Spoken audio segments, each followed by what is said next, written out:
Good morning, everybody. I hope you're all fit and well. Today we've got Dr. David Gold, our Vice President, who in a few moments would like to say a few words to us all and introduce himself. I've got a couple of points that I want to raise. One, that there is a job vacancy at Glencoe Foods for a health and safety assistant. So this is a trainee position, initially for 6 months. The salary is dependent on qualifications and experience. So if anybody's interested in that position, please contact Ray Bone, because Ray's got the contact details for that. So that's really about it from me. So David, over to you. I'll give you your 5 minutes. Thank you very much. I hope everyone can hear me. Can I get just a thumbs up from if you can hear me? Okay, beautiful. Hi, everybody, and good morning. And I would like to also mirror what Colin has just said. I hope all of you, sincerely hope all of you are safe and all of you are well in these rather troubled times. And hopefully we are slowly pulling our way out of this pandemic, but that means we still have to be vigilant because we don't know what's around the corner. I would like to welcome you as a member of the IOSH presidential team, as a vice president of IOSH, to this session today. In branch meetings, we've been given an opportunity to just basically share with you 5 minutes. During my 5 minutes, I'll be talking to you a little bit about myself. I'll be talking a little bit about the presidential team. And I'll just basically have a chat with you and welcome you to reach back to the presidential team coordinator, Sunita Patel, if you have any questions. So I've been basically a vice president. I'm in my 3rd year. I'm just starting my 3rd year as a VP, an elected VP of the Institution of Occupational Safety and Health. I started with IOSH a little more than 10 years ago, having left the United Nations as a senior occupational safety and health professional responsible for safety and health worldwide, especially training and education in the member states of the International Labor Office, which is a specialized agency for the ILO. Started up my own consultancy, learned about IOSH, joined IOSH, became an associate member, became a graduate member, rapidly became a chartered member, a chartered fellow. And at the same time, while I was doing all of this, I basically learned about the Fire Risk Management Group. I joined the Fire Risk Management Group, became a chair, went to council, was elected to council, and was elected as a vice president of the institution. I've been a safety and health professional for more than 40 years, having worked in approximately 80 different countries around the world, trying to strengthen occupational safety and health. I think it's very important that the presidential team, which consists basically of 9 people, the president-elect, the past president, who is actually on the call today, Jimmy Quinn, and the others who are vice presidents, are trying to engage more with the membership. We're trying to be present where we can to talk to you, to share a little bit about some of the things that we're doing. And I think what bears witness to this, for example, was the last networks meeting, which occurred basically a month ago or less than a month ago, where a number of us were engaged in different sessions that were related to the whole issue of volunteering in the networks.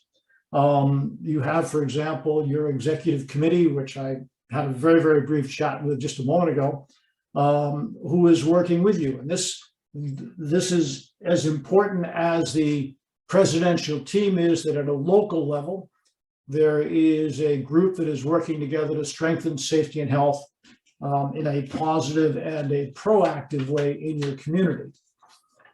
And I would strongly encourage all of you to not only to continue what you're doing as members of IOSH to support the profession, occupational safety and health, but to support the institution by volunteering, by working together, by becoming a member of the branch executive, by joining an executive or by joining a sectoral group for those of you that are in a particular group, and eventually perhaps by putting yourself forward to join council and even potentially joining the presidential team at some point.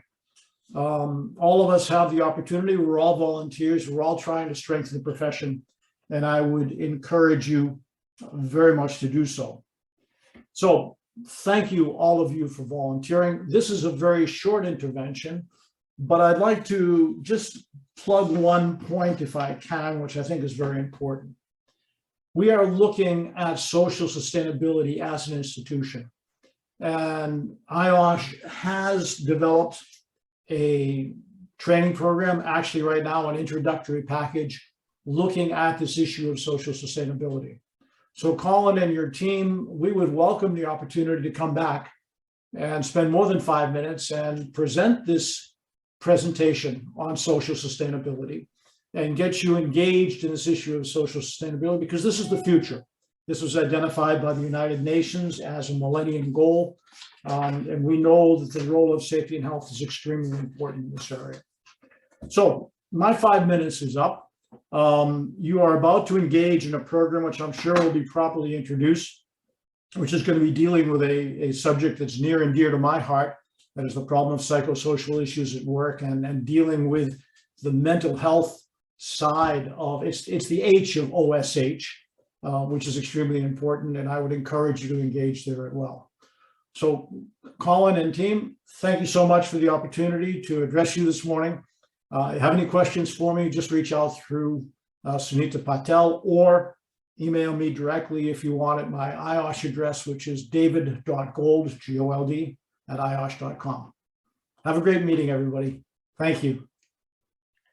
Thanks for those words, David. And I'm sure that you'll be welcome at our branch anytime. So we'll keep in touch with Helen, and hopefully in the near future we'll get something set up on in that regard. So moving on to our guest speaker today, Kate Breslin, who works for SGS. I think I've got that right, Kate. On psychosocial risks, which I'm sure to some of us is maybe a little bit of a new topic, something we've not covered before. So I know as the committee we're all quite excited for this. So with no further ado, Kate, I will hand over to you. Thank you. Thank you, Colin, and thank you all for inviting me along today. I'm going to share my screen. There we go. Hopefully everybody can see that all right. So as Colin introduced, we're talking today around about the 45,003 2021 guidance standard, which is on psychological health and safety in the workplace. I'm going to take you through a little bit about the background, what we mean by mental health, the impact of mental health on the organisation and so on, and tie that into what 45,003 actually is and what it's all about, how that relates to 45,001, and a little bit about where I come from. And we'll have some time at the end as well for some questions, which if you could stick them in the chat as we're going along, that would be great. So a little bit about me. I joined SGS in 2012 as an IMS auditor, 9, 14, 18 as it was at the time, and worked and helped on the planning of the migration for 45,001. As part of that, I also sat on the ISO committee and still sit on the ISO committee for the development of the 45,001 standard, which has in turn produced this 45,003 standard, as well as a raft of other guidance. Today, though, we're going to be looking at managing mental health and wellbeing in the workplace. So All workers are entitled to work in the environments where risks to their health and safety are properly controlled. As can be seen in the slide, the statistics do not look good as far as that's concerned. And these are slightly old statistics, but they're still the most recent ones I could find. So you've got 1 in 4 people having a physical health condition. But 1 in 5 of those have also got a mental health condition. Over the period with COVID, we can probably take this as having been increased rather than decreased, which is quite a scary thought. Those employees with mental and physical health comorbidity, as it gets called, meaning that people who have a disease or condition also have 1 or more other conditions, were much more likely to see their health as affecting their work. It was a compound effect.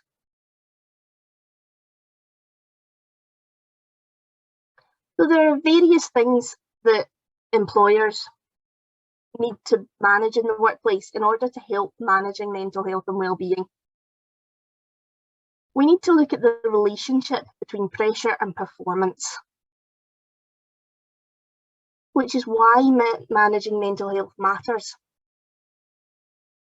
We need to look at the common mental health conditions, the impact of mental health conditions on safety. We need to look at the workplace and individual pressures, because pressures are individual to each and every one of us. And we need to be looking at addressing mental health in the workspace so that we can help identify those mental health risk factors. Now, I'm sure some of you will have seen this bell graph before. We've all experienced the negatives and positives of pressure.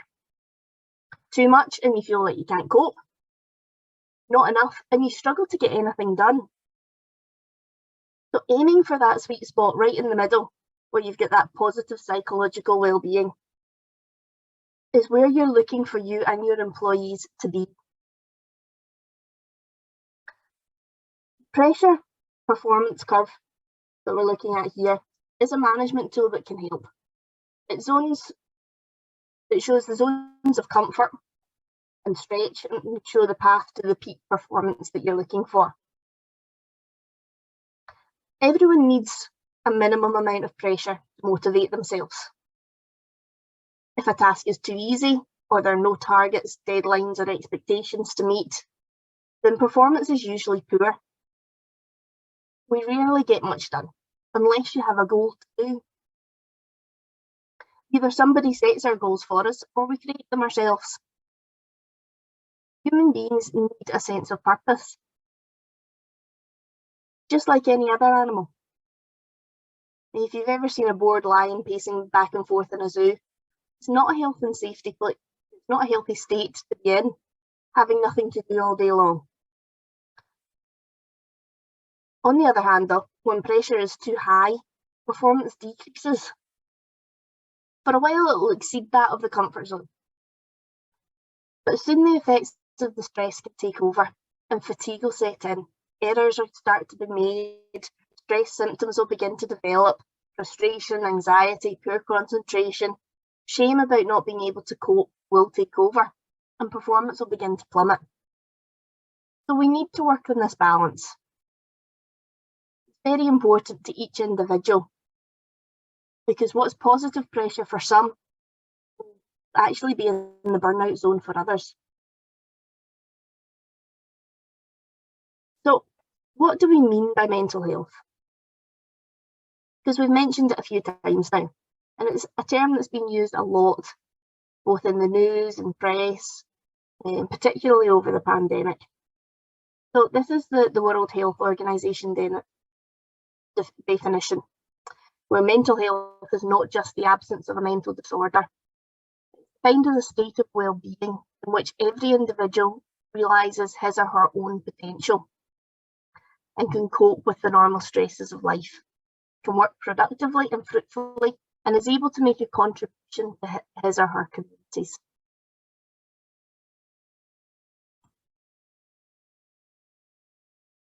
Stress because we're looking here at poor mental health. Mental health on its own can be positive or negative, but when we're looking at poor mental health, we're looking at these kind of top 3 causes of poor mental health: stress, depression, and anxiety. Stress is a state of mental or emotional strain or tension which results from adverse or demanding circumstances. It's not a psychiatric diagnosis, but it is very closely linked to your mental health in 2 very important ways. Stress can cause mental health problems and make existing problems worse. So, for example, if you often struggle to manage your feelings of stress, you might develop a mental health problem like anxiety or depression. On the flip side, mental health problems can cause stress. You might find coping with day-to-day symptoms of your mental health problem, as well as potentially needing to manage medication, healthcare appointments, or treatments, can become extra sources of stress in your life. Depression is a mood disorder that causes a persistent feeling of sadness and a loss of interest in everything around you. If you're given a diagnosis of depression, you might be told that you have mild, moderate, or severe symptoms. And this describes the sort of impact your symptoms are having on you currently and what sort of treatment you're likely to be offered. It's quite common you will move between the mild, moderate, and severe depression symptoms during even one single episode of it. Anxiety is a feeling of worry, nervousness, or unease, typically about imminent event or something with an uncertain outcome. Anxiety can become a mental health problem if it impacts your ability to live your life as fully as you want to. So, for example, it might be a problem if your feelings of anxiety are very strong or last for a very long time. Your fears or your worries are out of proportion to the situation. You avoid situations that might cause you to feel anxious. Your worries feel very distressing to you or are hard to control, and you regularly experience symptoms of anxiety, which could include panic attacks. If your symptoms fit a particular set of medical criteria, then you might be diagnosed with a particular anxiety disorder. It's also possible, though, to experience problems with anxiety without having a specific diagnosis.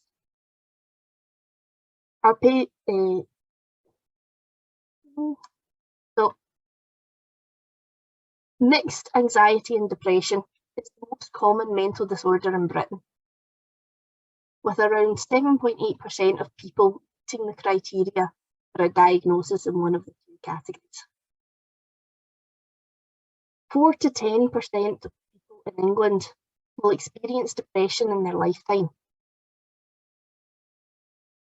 Common mental health problems such as depression and anxiety are distributed according to the gradient of economic disadvantage across society.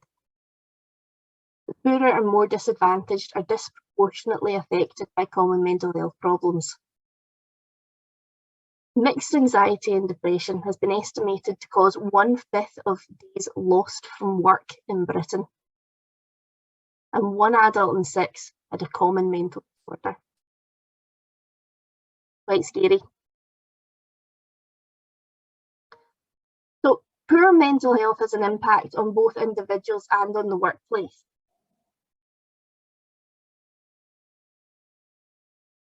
These are the various impacts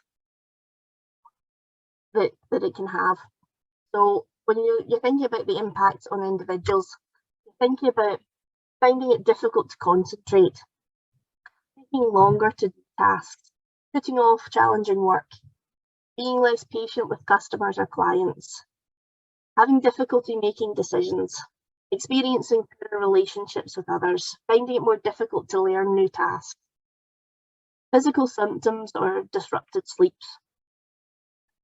An impact on the workplace can include things like impact on their colleagues, higher levels of conflict in the workplace, higher sickness absence, higher levels of presenteeism. And I'll go on to explain what we mean by presenteeism in a few slides. Lower productivity, lower morale and engagement, impact on the customers, impact on your company brand and reputation. Now, sitting in your workplace, you've quite probably seen some of these things come up in the people round about you. Many of you may have even felt them yourself and not really thought too much about it because the feeling is gone relatively quickly. The problem comes when the feelings last. So the effects of poor mental health and well-being can be different for every individual. It can not only affect psychological health, but can also have a detrimental impact on physical health. Sometimes poor mental health can contribute to difficulties at work, and your employees need additional support and input to ensure that they can maintain their mental well-being performance. So I wanted to share some statistics with you, and there are plenty of statistics out there, particularly for injuries and fatalities. But these are some of the statistics that I've found around poor mental health, and I'll just leave these here for a wee minute to let the facts sink in. Poor mental health is actually the biggest killer of under 35s. It's considered to be more deadly than cancer is, and it's considered to be more deadly than car crashes. There's some quite scary statistics.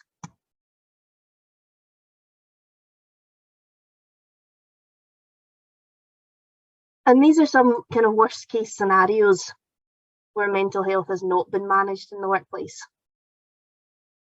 So some of you may remember the Germanwings flight 9525 where 150 people died. The pilot in that situation was found to be suffering from depression.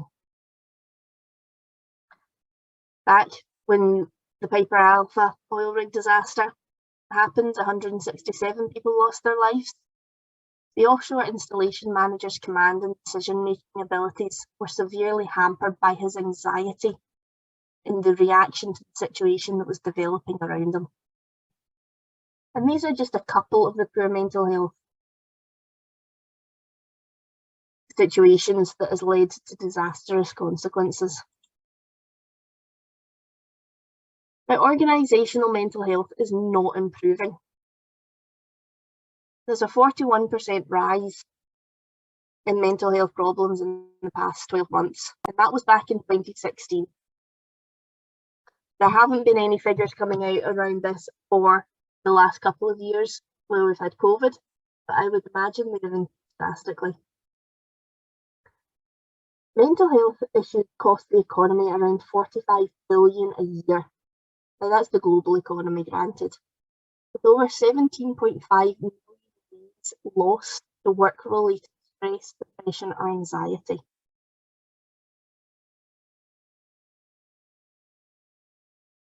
Which puts us in place for looking at the business case around managing mental health in the workplace. Stress and poor mental health can cost your business in the region of around £1,300 per employee per year. However, simple health and wellbeing interventions can minimise this cost and generate up to a 9-fold return on your investment.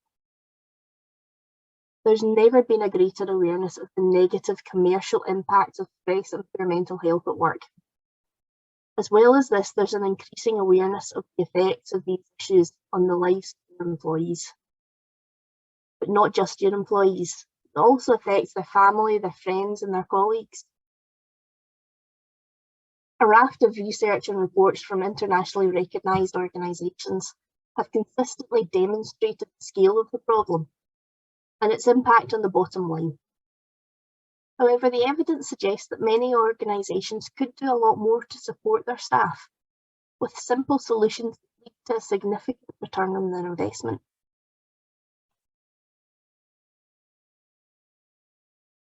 Being healthy, living a long, happy life and being satisfied with your lifestyle, having a sense of purpose, is essential for each person. The key is to look after both your mind and your body. A healthy body can lead to a healthier mental state, and while poor physical health can increase the risks of developing mental health issues, Similarly, poor mental health might negatively influence the physical health that your employee has, which triggers risks of various medical conditions. So whilst taking care of your health can mean seeking professional help and treatment, it also means taking several steps to improve your wellness on your own. And making some simple changes in your routine will pay off in all aspects of your day-to-day activities. It can help enhance your mood, it can help build resilience, challenges or stressful situations that you're in. It can promote your overall enjoyment of life. There are 10 strategies that are believed to improve your physical and mental health. Practicing yoga, eating healthy meals, challenging yourself, going to bed on time, or at least attempting to, being active, keeping learning, maintaining healthy, thriving relationships, meditation, checking in with yourself, and incorporating self-care into your life in general. So I promised you earlier on I would explain what I meant by presenteeism, because I know it's not the most common term used. Presenteeism, or working while sick, can cause productivity loss, poor health, exhaustion, workplace epidemics. And whilst contrasting subjects of absenteeism has historically received extensive amounts of attention in the management sciences, presenteeism has only recently been studied. Presenteeism is at its root a cultural problem. As with all cultural problems, fixing presenteeism starts at the top of your organisation. Senior management need to stay home when they're sick or unable to attend their work for whatever reason. They need to lead by example. Now, we've probably seen quite a lot of this over the past 2 years with the COVID pandemic in place, keeping people off work when normally they would have come in because they were feeling all right, and spread whatever it was that they'd had around. Interventions and good practice to protect and promote mental health in the workplace include things like implementation and enforcement of health and safety policy practices, including the identification of distress, harmful use of psychoactive substances, and illness, and providing the resources needed to manage them. The culture of managing mental health in the workforce needs to be led from the top of an organisation. At the earliest opportunity, you should be engaging with your senior management team, building that business case specific to your organisation. You need to know what the current costs in your business are that are associated with poor mental health. So you can then develop a plan as to how you see your organisation dealing with poor mental health and managing mental health within your organisation.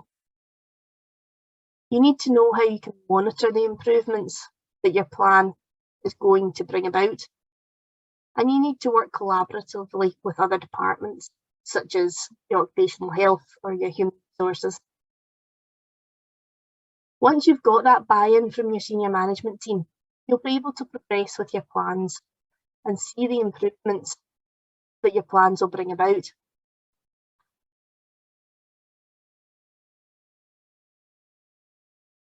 As an employer, you should have a vested interest in the physical and mental well-being of your employees.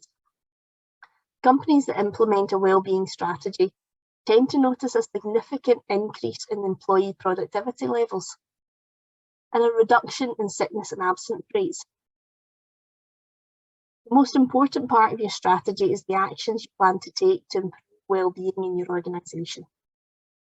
Outlining all of your goals and the steps for each initiative is another thing you could cover in your well-being strategy. Your plan should include actions for the creation and distribution of well-being policies. These policies need to be clear and simple to avoid misunderstanding or confusion. And don't forget to include any costs associated with implementing your wellbeing strategy, because this is often overlooked, but it's important to outline where your resources are going to be used, especially if you're going to be on a tight budget for it. Now, there are many reasons why health has become such a huge issue in the workplace today. But one factor is that many cases go unrecognised until they become really severe. And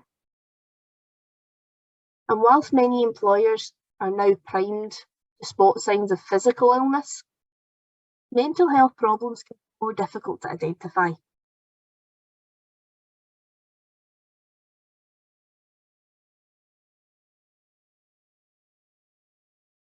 So, quick question for you to think about. When you think of occupational health and safety, when you think of a management system such as ISO 45001, or if you previously worked for an organisation that had OSAS 18001, what's the picture that first comes to mind? Is it physical safety, or is it mental health? For most of us, it will be physical safety that comes to mind, because that is where the main focus and the drivers have always previously been. 45003 was brought out to help supplement ISO 45001 as a standard. It is a guidance standard, and it has been brought out with the intention of being used alongside ISO 45001. It contains the requirements and guidance on planning, implementing, reviewing, evaluating and improving your occupational health and safety management system.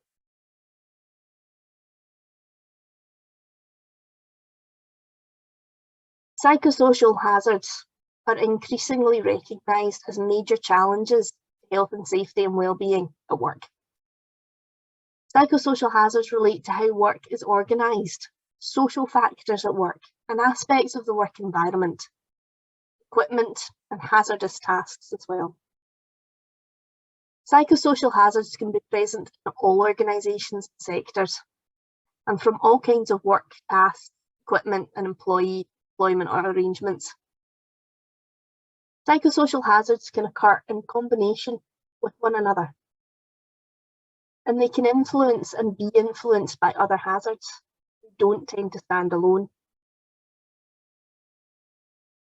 They relate to the potential of these types of hazards to cause several types of outcomes on individual health, safety and well-being, and on an organisational performance and sustainability as well.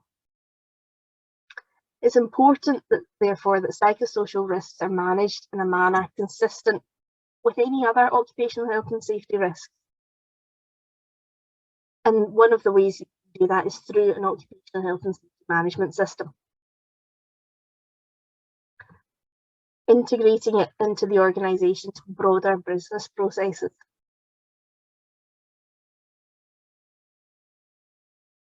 ISO 45003 outlines examples of psychosocial hazards arising from work, social factors, work environment, equipment, hazardous tasks, as well as a range of control measures that can be used to eliminate hazards or minimise associated risks. The success of psychosocial risk management depends on commitment from all levels and functions of the organisation, but especially from top management.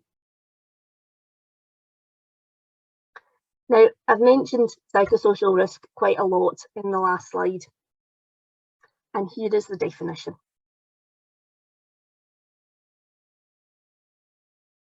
So there are only two definitions within ISO 45003, but it does tie into all the definitions which are outlined in 45001 as well. In particular, the definitions from 45003 relate to psychosocial risk and well-being at work.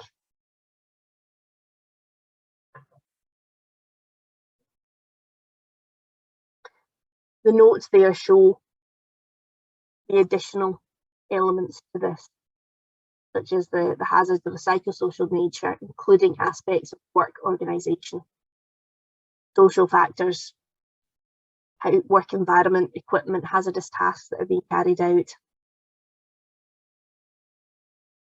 And well-being at work can also contribute to the quality of life outside of work. And the quality of life outside of work can also affect your well-being at work. They are not in isolation from one another, which does make the lines very difficult for organisations to find. So when people think about occupational health and safety, traditionally they thought about physical protection, such as hard hats, safety shoes, high-vis.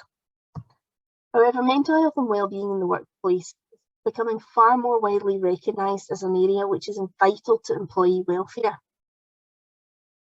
Mental health initiatives should be an important part of the process that you include in your management systems. And many of the requirements of 45001 include areas where mental health can play a key part. ISO 45003 was then developed as a guidance standard, as it was felt that in itself 45001 didn't go quite far enough to address the issues of mental health in the workplace. So the guidance standard was produced. Now, what we mean by a guidance standard is that whilst you can have an unaccredited certificate by a third-party certification body coming in to audit against it, it's not an accredited standard by our accreditation bodies such as UCAS, because it is designed as guidance rather than to be audited against directly. ISO 45001 is still the standard that is designed audited against directly. That doesn't mean that you can't get your ISO 45003 management system externally certified. You can. It just won't have the UCAS logos on it.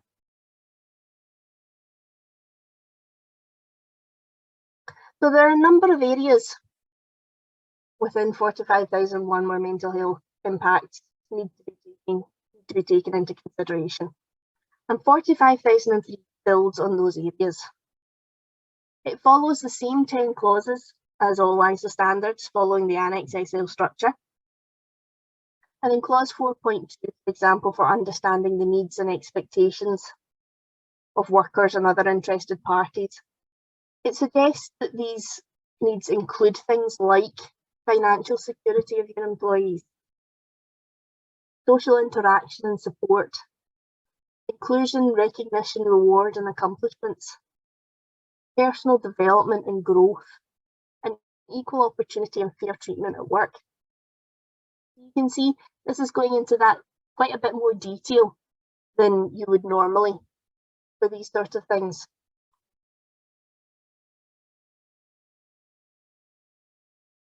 When you're looking at hazard identification, 45003 includes a set of tables which assist in the identification of your hazards, which are of a psychosocial nature. I know I'd stumble over that word at some point during this presentation. And the tables are split into aspects of how work is organised, social factors at work, and work environment, including equipment and hazardous tasks.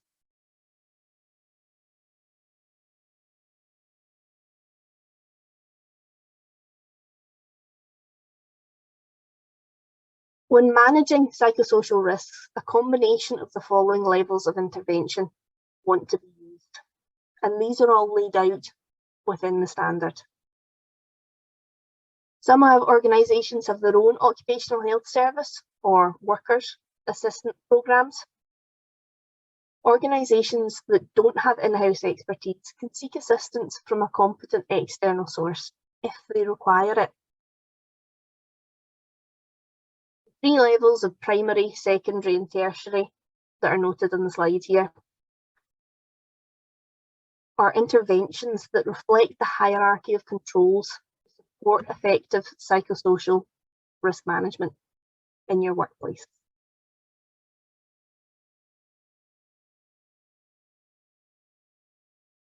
And you'll see that they are very similar to the hierarchy of controls that you're used to working with when it comes to health and safety risks.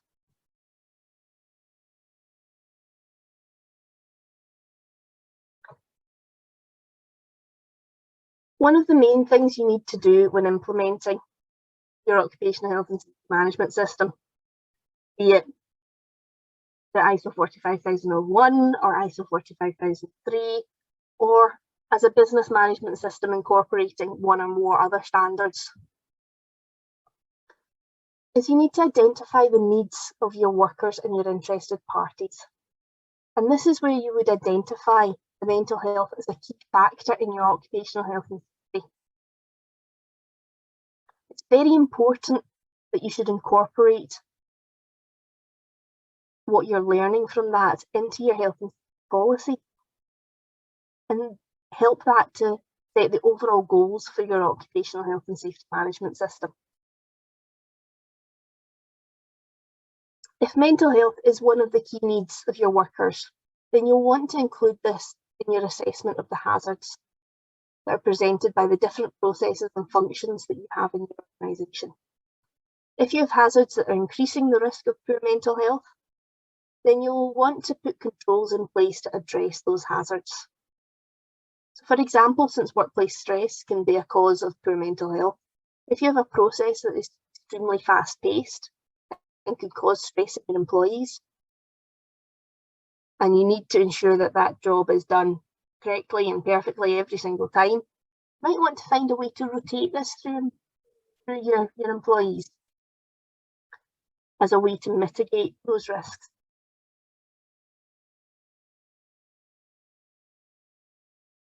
Now, I've got a couple of examples here of where managing mental health within your organisation has had a positive impact. So the Grimsby Institute of Higher Education, were able to demonstrate a saving of around £630,000 through reduced sickness absence and a noted reduction in the stress-related absence of 57% when they implemented their mental health management.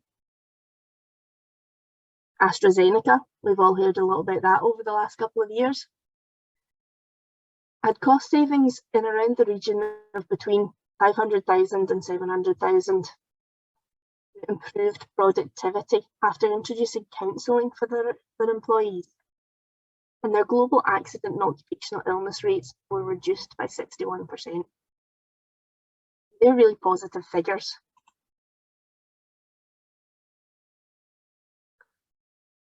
Foyle Food Group had a reduction of 15% in their absenteeism, and their audit scores improved by over 20%. The accident rates reduced by 43%. And like I was saying earlier on in the presentation, there is a compound effect. All of these things do relate into one another. Parcelforce introduced a mental health management programme and reduced their sickness absence by around a third, reduced their accidents by nearly a half, and productivity increased by 12.5%. Now, they invested around 2.25 million, but they were able to demonstrate a yield of 6 million in direct cost savings because of that for an organisation that size. It's huge. Okay, I have a couple of slides here which I promised to keep very, very slim, but since I work for SGS, I promised I would stick them in here. SGS offer training solutions through our SGS Academy. And we also offer certification. We are an UCAS accredited certification body. And we work with pretty much all the standards that you can think of.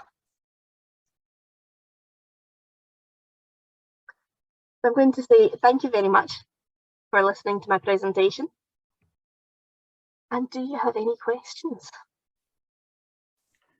Right, thanks for that, Kate. I think Ian is online to put the questions to you that have dropped through on the chat function. So Ian, over to you. Okay, thanks, Colin. Thanks, Kate. Very interesting, and it was a good reminder and eye-opener of how things are moving and how things are changing as we go forwards. Questions have been light, because I think it's been so well explained. But the first one that came through is, while we're not speaking for regulators here, the question is, have you come across any experience or understanding of how the HSE is starting to focus on mental health as you've been out there, with it being key focus on driving our performance of health and safety forwards? Yes. Their focus over the last couple of years has been COVID related. Yeah. And there's not a huge amount of deviation around that. However, if you look at their sites, there is a large number of studies that they are doing looking into mental health and well-being in the different industry sectors. I filled out some figures from that the other day. So, as far as the HSE studies are concerned, they split into agricultural, forestry, fishing industry, construction industry, education, human health and social work activities, manufacturing, public health and defence, transportation, storage and waste sectors. And whilst the education and health and social work activities have had 0 fatalities within their industries in the last 3 years, education is showing 154,000 workers suffering work-related ill health with new or long-standing conditions. Health and social work activities are showing 253,000 workers suffering with work-related ill health from new or long-standing conditions each year. Yeah. So the focus is there. With COVID in the background, it's not probably their topmost focus, but the focus is there. They are starting to pay attention to it. Yes. Okay. So thank you. One of the other comments that came through was project work and issues of unrealistic time schedules, working away from home and such. And that's something which should be identified, as you were saying, in your key factors of the organisation. Yeah. And leading on from that, the other thing to think about is, as we move out of this COVID situation, more and more companies are moving towards blended working. So either fully working at home or part in the office, part at home or whatever. So again, this is where you were saying the senior management commitment comes in, of being able to provide people with the right support, the right management, the right equipment to allow the work to be done without overstressing somebody. Yes. Yeah. And it does come down to really knowing your employees when it comes to this. Because whilst you have one employee that is more than happy to be sitting in their house working from home, doing everything electronically over these Teams meetings or Zoom meetings or whatever platform they've got in their organisation, you've got the flip side of that, where you've got the employee that hates being on their own all the time and wants to be back in the workplace. Yeah. With people round about them and having that social interaction. So it really becomes dependent on knowing, and that's one of the reasons it needs to be so bespoke for each and every organisation.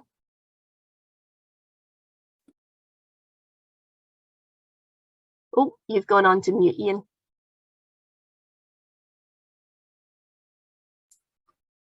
Don't know how that's happened, because I wasn't even touching the computer. The gremlins are out again. So from an experience-wise, then, if you was to go in and audit somebody, what would you look at for that sort of approach that they're doing, that's looking at the individual and how they're then managing it going forwards? So it would be a very similar audit to the health and safety audits that we currently carry out, but the focus on looking at your health and safety, your risk assessments, how you're managing risks and the policies that you're putting in place, the focus of that is going to shift slightly, and looking at how you're identifying within your organisation any areas that you've got of mental health concern. Yes. So you'd focus on the management side of it. How would you potentially then go and check to see whether it's been carried through to the individuals? Would you speak to the individual? Okay, there's the personal confidentiality side in there. and everything, but you follow it through as a standard audit. Yes, you Yeah. would. So when you're following the processes through, because audits nowadays should be process-based and not standard-based. Yeah. And you're following the process through. You're speaking to the people that are at the various different levels and functions within that process. And Yeah. you're going to be asking them questions like, what policies are there that are in place? Mhm. What processes, what's available to them as an employee that the management has put in place for them, and what are they aware of? Yes. Both in terms of their work-related activities, their social-related activities at work, but also in terms of their work environment, the equipment that they're using, the hazardous tasks that they're carrying out. Do they have rules and expectations that are clearly understood by them? Yes. Do they have a level of control over the job that they're doing, or is there an autonomy there? Yes. Yes, that was going to be sort of my follow-up, which you've just brought, is the control of work, and do they feel they can do it within their capabilities or without putting undue stress or other people at risk. So it is one of those that you can see very, very nicely the dovetail between the two standards, and then all the way back through to 9000 and the basic business management. Completely. Yeah. And originally, when it was developed as part of the sort of suite of standards that were getting developed around 45001, the idea was that it would just purely be guidance to sit alongside 45001. But because of the interest in it and because of the demand for it, certification bodies have actually gone down the route of saying we'll audit to that standard if you like it. Yeah. So it'll be interesting to see in 6 or 7 years' time, when it's up for review, whether the two are harmonised into one document. There is already murmurings of that within the ISO committee. Yes. As to how the next amendments of 45001, which they are already talking about, Never stops. are going to come about. Yeah. And just on that note, with the harmonisation, are you seeing companies going for joint certification? Well, not joint accreditation, joint certification. Yes. At the moment, that's the inquiries that we've had so far, have been around having them both audited at the same time. Yeah. Doesn't mean you can't go for 45003 on its own if you particularly want to. If you don't want to go down the route of 45001 accreditation or certification, but it does mean that there are different dovetails that, like you say, that would need to be assessed as part of your audit for 45003 that you would pick up automatically on your 45001 audit. Yes, that makes perfect sense. Well, I think, Kate, that's covered everything that was raised in the chat, apart from all the ones that are coming through now saying thank you for a great presentation. So well, thank you for inviting me along. It's been very nice. Yeah, thank you. And I'll hand over to Colin to finish. Right, thanks for that. Definitely a very thought-provoking presentation, Kate. I was quite surprised by the statistics. You know, the ill health that it's causing. In industry, years ago, we used to have a term called the silent killer, and it almost makes me wonder whether this is taken over. And you know, when you look at the potential for cost saving, the business case, it just looks like a win-win situation for organizations to grasp the nettle on this one. One word that sort of jumped out at me was intervention, and I would like to challenge everybody on this meeting to think, what intervention are they going to make in their workplaces to try and improve the situation, which clearly I think it needs improving. As I say, the statistics speak for themselves. So I know the presentation is going to be available to everybody. So if you need to make a business case, you know, to persuade your senior management teams, your boards of directors, whoever it may be, you know, let's try and intervene after this presentation, because clearly there's work to be done. But I can't thank you enough, Kate, for your time and trouble that you've gone to on this presentation. It certainly opened my eyes in a lot of respects. So just on a final note, our next meeting is on the 6th of April, and the title for that is Insurance, Have You Got It Covered? Which, you know, when you're relying on insurance, obviously things have gone slightly amiss, but nevertheless, it's important to have that that in place. So, you know, it's a big topic. We're limited on time, but I'm sure it'll be interesting for everybody if you can spare the time to take part. So on that note, I think we're just about on time, and thanks to everybody for attending. I hope you've got something to take away from this presentation. I certainly have. And you know, let's go away, let's think about what Kate's been talking to us about, and let's try and improve health and well-being in the workplace.